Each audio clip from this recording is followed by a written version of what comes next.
Chapter 0. You are listening at FameTV.info. The tower that was pointed like a sharp spear, stood alone, cutting the blood-red moon.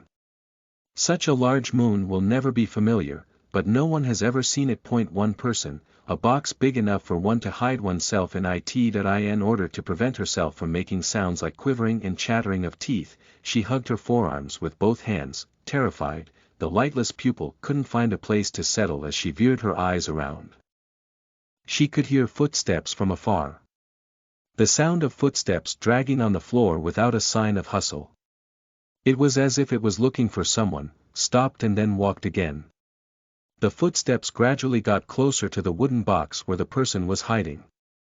A gap as wide as 2 fingers in the wooden box did not give a detailed picture of what is approaching. She could only see that a black shadow was approaching her. Thump thump, the figure seen through the gap was now right in front of her. She covered her mouth with both hands, holding her breath so that the sound would not leak out, and desperately hoped that the figure depart soon. The white, bare feet unhurriedly passed in front of the box that it slowed down from its initial speed. It disappeared while making a dragging sound. The sound of footsteps gradually went farther away and soon was out of hearing range. The figure appears to have completely left the room. She lowered her head while letting out the breath she had been holding. As she raised her head again, wiping the sweat off her forehead, boom, the only thing that could be seen through the gap was a vast darkness, like a black hole. However, the lights were not turned off.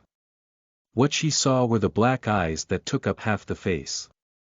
The pupils of those eyes, which were too strange to be human, followed her. A skinny hand shook the wooden box right after she recalled that she had made eye contact. She managed to get out of the box. The face of a woman smiling as if she was tearing her mouth, gigantic eyes, and the missing chin was vivid in front of her. She could hear a woman dragging her feet behind. The woman stalled for a while, but soon she made a crackling sound and pursued the person ahead. She evacuated the room and ran down the hall. Candles, which had been lit at regular distances, were extinguished as she ran through the hall. She wanted to run to the room and hide, but the door closed by itself and she had nowhere to escape. She had no choice but to run as something stalked her, and at the end of the hallway, what she saw before her eyes was a woman trembling in fear in the dark. The woman's white eyes along with her long hair that was scattered were as bright as the moon floating in the night sky. She was terrified as if she was hunted by a non-human entity. The person who opened her mouth first ran forward. Tess. The woman, who was trembling and was terrified and turned around to the point that her entire body staggered. After looking at the face of the person who called her, the expression that turned serious informed us that they were by no means a savior. That's enough. Lena, how did you get here? Look around you. Their surroundings were full of blood, flowing everywhere on the floor, and the dead bodies killed brutally made it hard to recognize them. The woman was alarmed and dumbstruck as if she had never seen the scene before. I'm not like this. Come to your senses, Tess. Lena. If it weren't for you.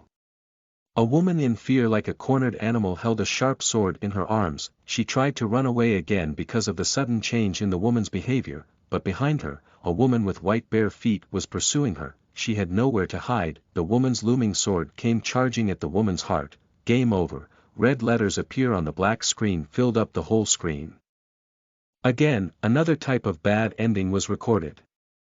Listen to the full novel at FameTV.info, direct link in the description.